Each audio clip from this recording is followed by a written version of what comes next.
ये रेखाएं, ये ग्रह नक्षत्र तो दोस्तों बहाने हैं। वास्तव में आपके कर्म ही आपके सामने आने वाले हैं या आते हैं। भाग्य जैसी कोई चीज़ है नहीं। वो भाग्य जिसको हम कहते हैं वो भी हमारे कर्मों का ही रिजल्ट है।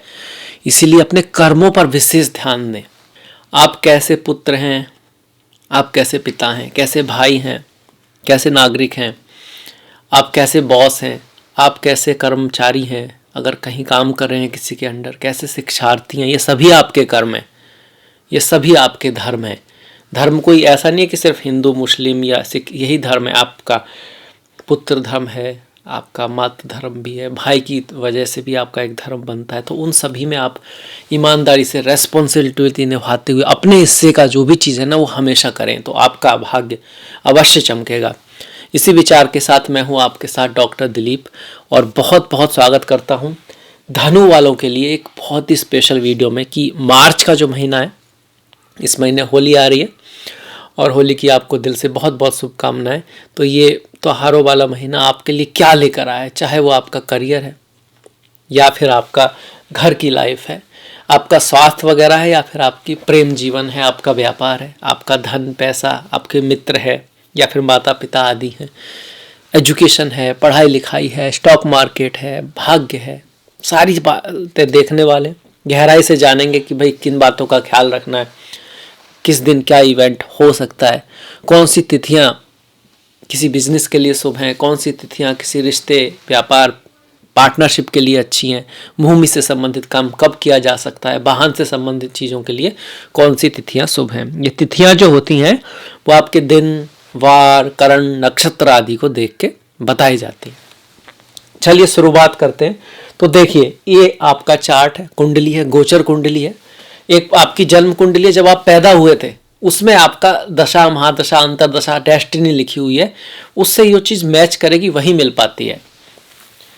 ये देखिए पहला भाव खाली, द्वितीय भाव में आप देख सकते हो मंगल मकर राशि में दिखाई पड़ रहे हैं, उच्च के हैं 15 तारीख तक। इसके बाद शनि और शुक्र यहाँ 7 तारीख को आएंगे कुंभ राशि में। शनि तो कुंभ में चल ही रहे हैं। वहाँ मीन राशि को अगर आप देखते हो तो राहु मीन में चल रहे हैं, बुध यहाँ 7 को आ जाएंगे, सूर्य यहाँ 14 को आएंगे, 14 तारीख को। इससे पहले बुध आपके यहाँ तृतीय भाव में, ये सूर्य जो है यहाँ पर रहेंगे, आप ऐसे कह सकते हैं। और 14 तारीख को फिर मीना में आएंगे। इसी वजह से इस महीने मीना संक्रांति आपकी होगी।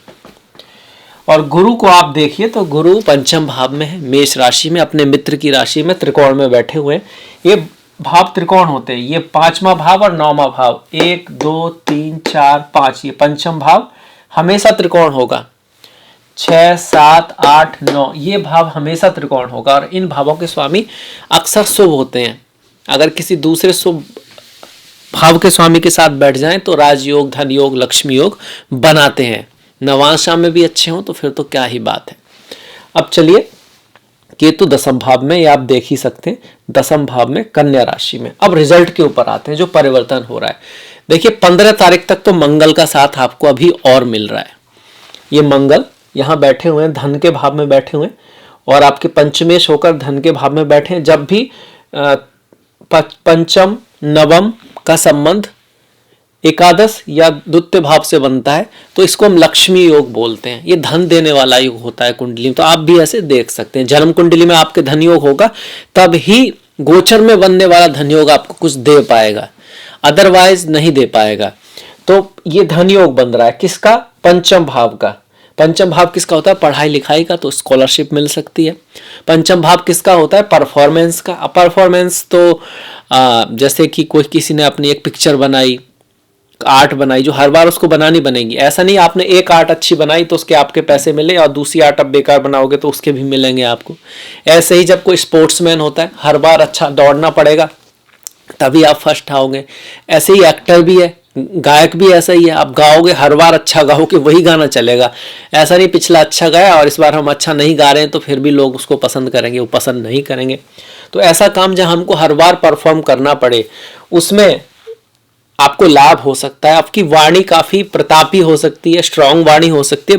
वाणी से आपको धन की प्राप्ति भी हो सकती है। अगर काम आप सेल्स है, मार्केटिंग है, बोलना है, कहीं पर भी कुछ इस तरह का कथावाचक हो गया, भले ही व्यक्ति कुछ भी ऐसा जहां पर वाणी का प्रयोग है उससे फाइनेंस, क्योंकि भाव बैंक फाइनेंस का भी है सेकंड हाउस, उसमें आप काम करते हो, रियल एस्टेट जमीन भूमि का काम है, तब भी आपको लाभ देने वाला है 15 तारीख तक। भूमि के काम के लिए 1, 5, 6, 10, 19, 29, 30 तारीखें इस महीने शुभ हैं। वैसे जो मंगल का रिजल्ट है, जिन बातों की मैंने बात करी वो 8, 9, 7 तारीख को ज़्यादा आने की संभावना है, क्योंकि उस दिन मंगल की एनर्जी थोड़ी चंद्रमा के थ्रू ज़्यादा रहने वाली है आपकी पृथ्वी पर। चंद्रमा ही सबसे नज़दीक है ना, और चंद्रमा अलग अलग नक्षत्रों में जब जाते हैं तो कई सारे ग्रहों की एनर्जी को घटाते बढ़ाते रहते हैं।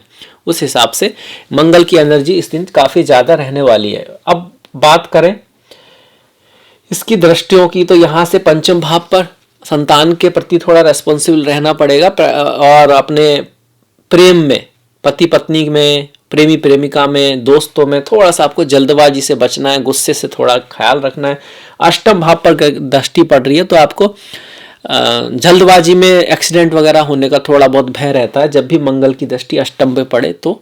और पिता के भाव पर जो दृष्टि है वो मित्र की दृष्टि है, ये नीच की दृष्टि है, तो उसमें कोई खास दिक्कत नहीं है, भाग्य आपका साथ देगा, बस आपको एफर्ट हार्डवर्क करना पड़ेगा 15 तारीख तक। 15 के बाद ये जो मंगल है ना यहाँ आ जाएंगे। यहाँ पर बैठा हुआ मंगल ये भी कह रहा है कि विदेश से आपका कोई धन लाभ हो सकता है, क्योंकि 12 में भाव का स्वामी द्वितीय भाव में, और ये भी दिखा रहा है कोई खर्चा वगैरह एक्सपेंडिचर भी मंगल दे सकते हैं, सडन, डिपेंड करेगा कैसे आपकी कुंडली में है।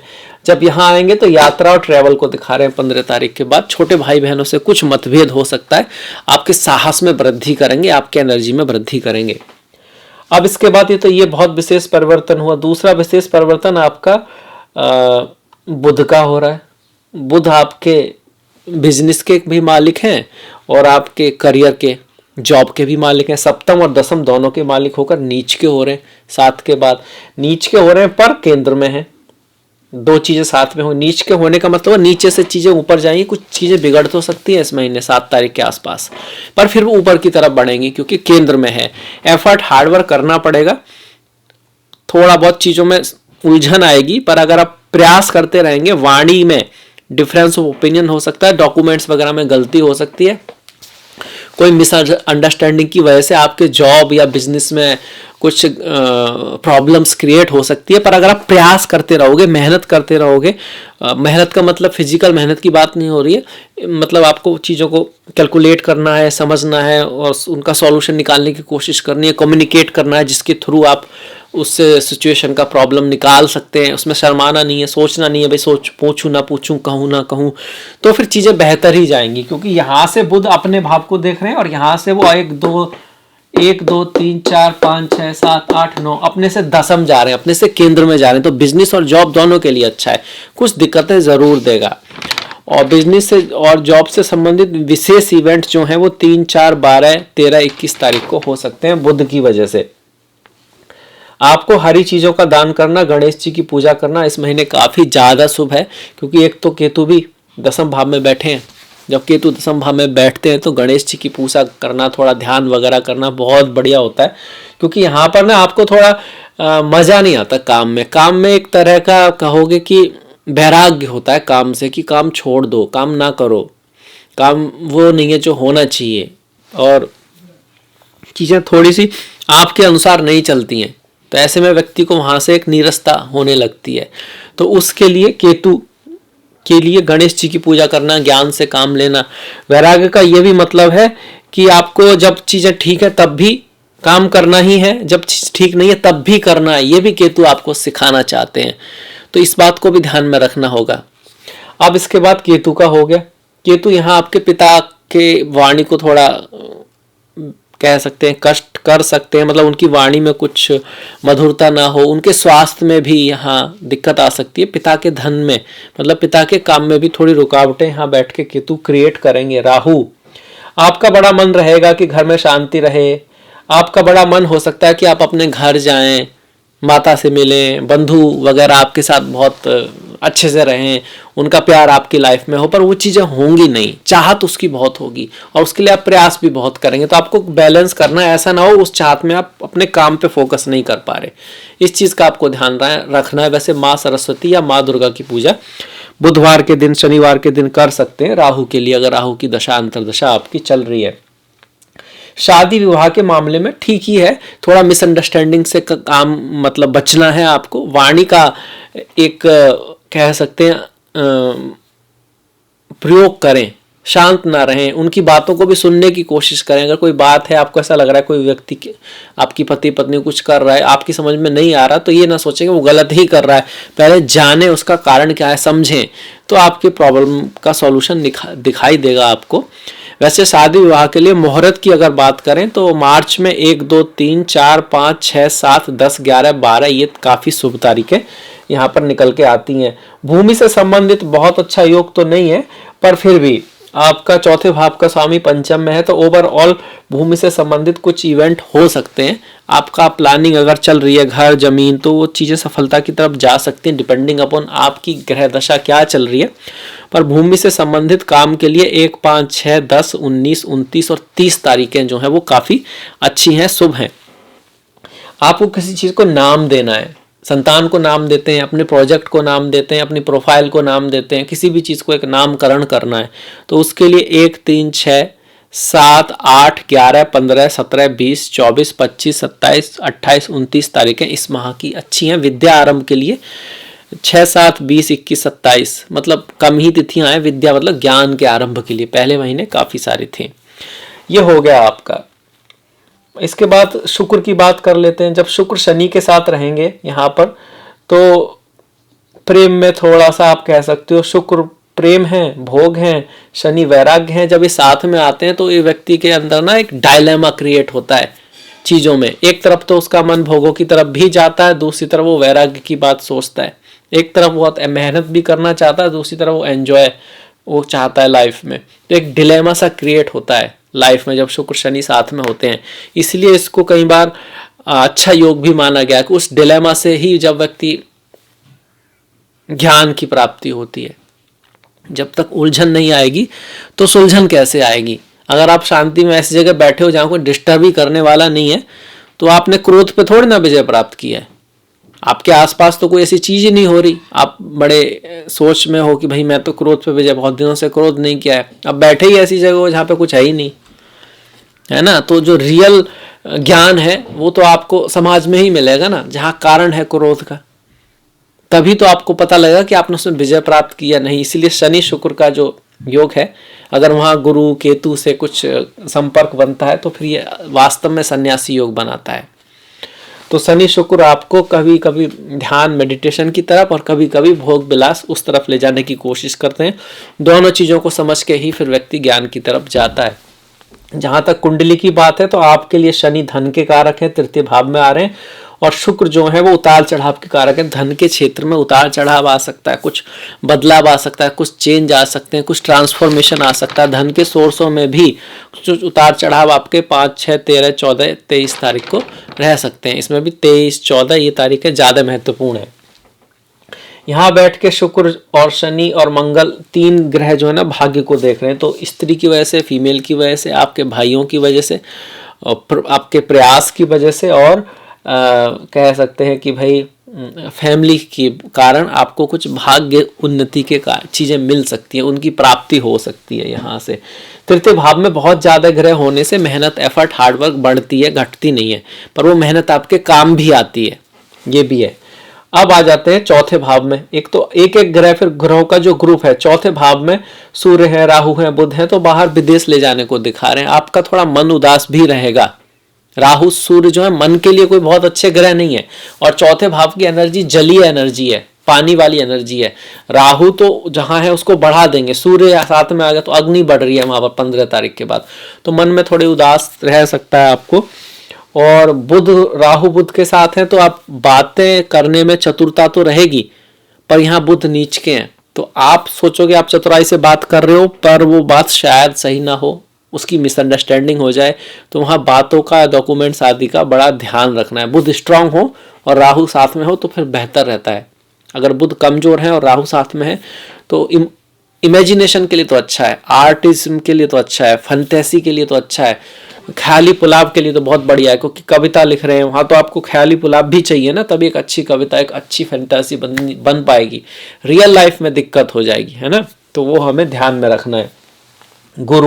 गुरु का एक गोचर है, और शनि का भी गोचर आपके लिए अच्छा ही है, जो आपको संभाले रखेगा।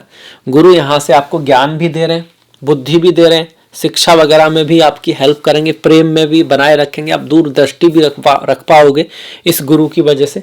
और खुद के स्वास्थ्य के हिसाब से भी महीना जो है गुरु की वजह से ठीक है, मतलब हेल्थ के मामले में कोई इश्यू आता है तो कवर हो जाएगा।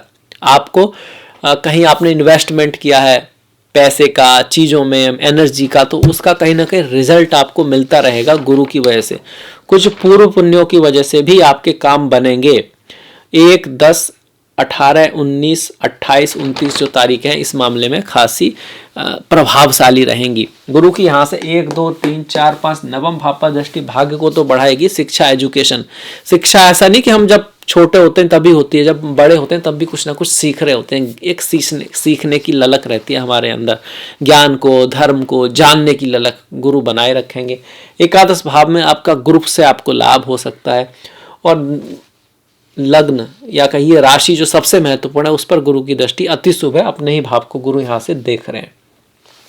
तो हमने केतु, राहु, बुध, सूर्य, शुक्र, शनि, मंगल सबको देख लिया। अब आ जाते हैं त्योहारों की तरफ। उससे पहले इस महीने में ओवरऑल जो कह सकते हैं कि तिथियां हैं, और भी कुछ आपको करना है। जो शुभ तिथियां हैं वो 8, 10, 12, 16, 24, 29, 31 हैं। इनमें भी 12, 16 काफ़ी शुभ है।